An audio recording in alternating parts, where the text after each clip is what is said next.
So rigorous, eh? John Ridge grew to manhood among white Christian educators, absorbing the lessons of the Bible and the U.S. Constitution alike. Even 900 miles away from Cherokee territory, he never betrayed a hint of pain at his separation from home and family. Even from his earliest school days, John Ridge is described by his teachers as being cold, a little bit aloof, as being haughty. They compare him to his cousin Buck, who became Elias Boudinot, who was much friendlier, much more congenial, but not as good a student. John Ridge was brilliant. The faculty selected John Ridge out of all the Indian students at Cornwall to prepare an essay for President James Monroe. In it, he sang the praises of his Christian benefactors and his own parents. My father and mother are both ignorant of the English language, but it is astonishing to see them exert all their power to have their children educated, like the whites. For all his scholarly achievements, John Ridge's fragile health failed in the New England winters. He spent much of his time in his room, attended by the school steward's daughter, Sarah Bird Northrop, until a doctor alerted her mother that the two seemed to have fallen in love. When Sarah confessed, the Northrops sent her away to live with relatives. The entire affair kept secret.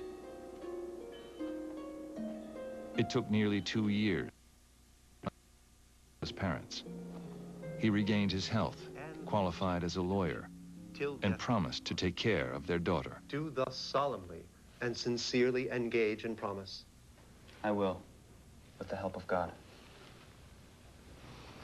And you, Miss Sarah Bird Northrop, with your right hand, take Mr. John Ridge by his right hand. In the presence of God and these witnesses, do take John Ridge, whom you now hold by the hand, to be your wedded husband, to have and to hold from this day forward.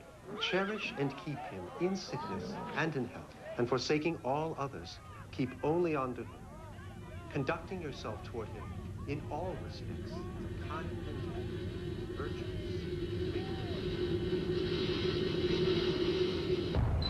It's a sin!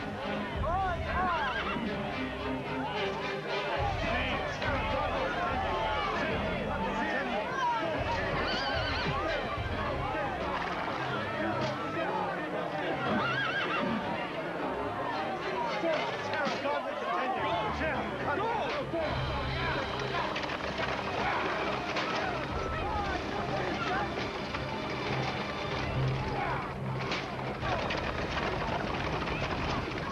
The reaction of New England whites, enlightened, progressive New England whites, makes a mark on him. He had been told, get an education, take up Western ways, you can be part of us. He will never believe whites in exactly the same way again.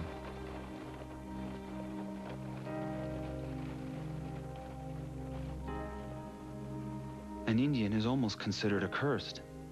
The scum of the earth are considered sacred in comparison. If an Indian is educated, yet he is an Indian, and the most stupid and illiterate white man will disdain and triumph over this worthy individual.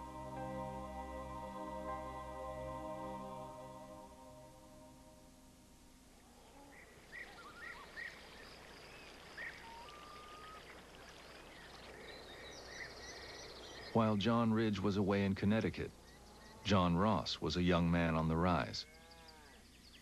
A trader like his father, Ross cashed in selling food and provisions to the well-funded Christian missions sprouting around the Cherokee Nation. He married a Cherokee woman and made a home on 420 prime planting acres. But Ross was drawn more and more into the troubled state of Cherokee diplomacy. The Cherokee Nation's long alliance with the United States was fraying.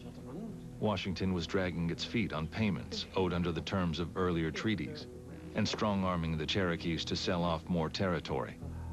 You can just imagine them. The Cherokee Nation had formed a powerful new central government to push back, determined never again to cede one more foot of land. And they needed able English-speaking men, like John Ross, to articulate the Cherokee position to the United States government. Quite concerned. John Ross was not from a prominent Cherokee family the way John Ridge was. But Ridge takes John Ross kind of under his wing as a protege. Here in John Ross, he's got someone who's only an 8th Cherokee, is very familiar with white society because of his father, equally adept at negotiating both of those worlds. Is much like yours. With strong leaders like Ross in the Ridges, the Cherokees could hold the United States government to its word for a while. But the situation on the ground was changing nonetheless. As dreams of cotton wealth drove prospective planters deep into the interior South, other tribes were giving up huge swaths of neighboring lands. The 14,000 Cherokees found themselves surrounded on every side by American settlers. Scores of whites began to scramble onto Cherokee farmland.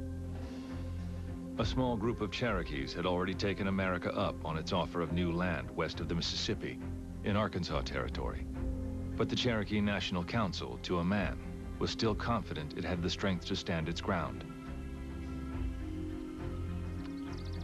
Major Ridge, for one, had much to defend. Nearly 10 million acres owned in common by the tribe, and his own plantation. According to the U.S. Superintendent of Indian Affairs, Ridge's farm was in a higher state of cultivation, and his buildings better than those of any other person in that region, the whites not accepted. In 20 years, Ridge had cleared nearly 300 acres for cash crops, cotton, tobacco, wheat, and indigo. He oversaw his own orchard, dairy, and vineyard, and as many as 30 slaves.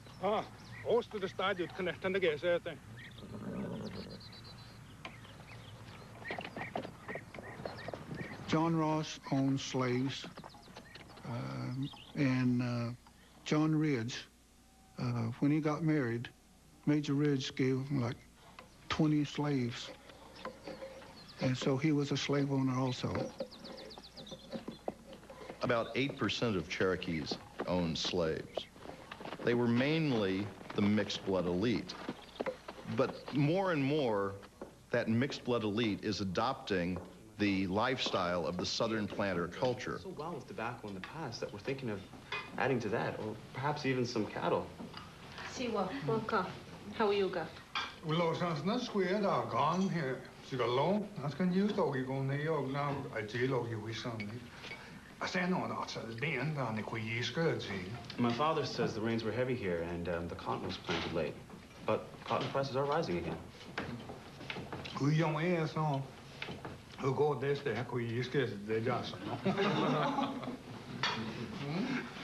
My father apologizes to you, ma'am. He says the cost of your fine dresses is going up. Huh? A jailer.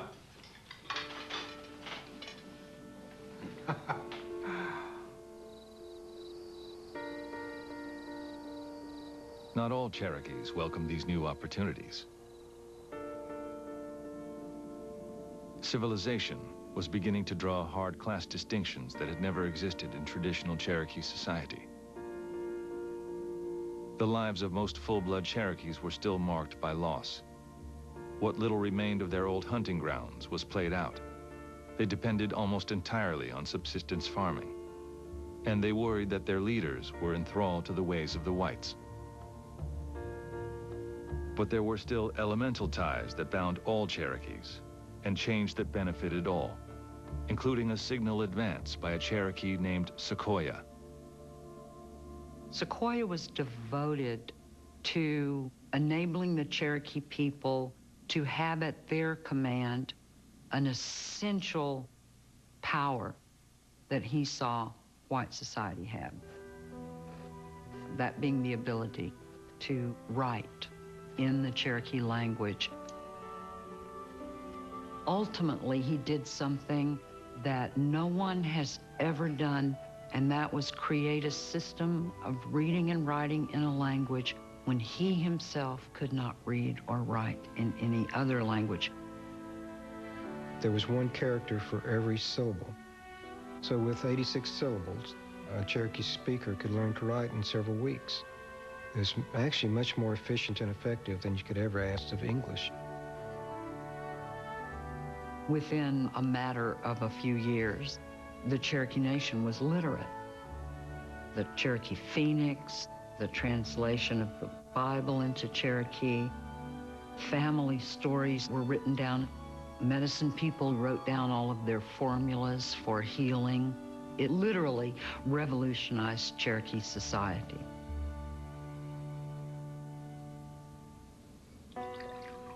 See what Washington has to say. At the end of the 1820s, Major Ridge saw a new Cherokee nation on the rise. Cherokee population grew every year. Its national council was stronger than ever, and a new generation had come of age. John Ridge had taken a seat on the council, and one of the most impressive new young leaders was John Ross. John Ross, he didn't look like a real full-blood Cherokee, but the full-bloods, the Cherokee people, trusted him. You know, he was what they looked for in a leader, and he was in for the common people.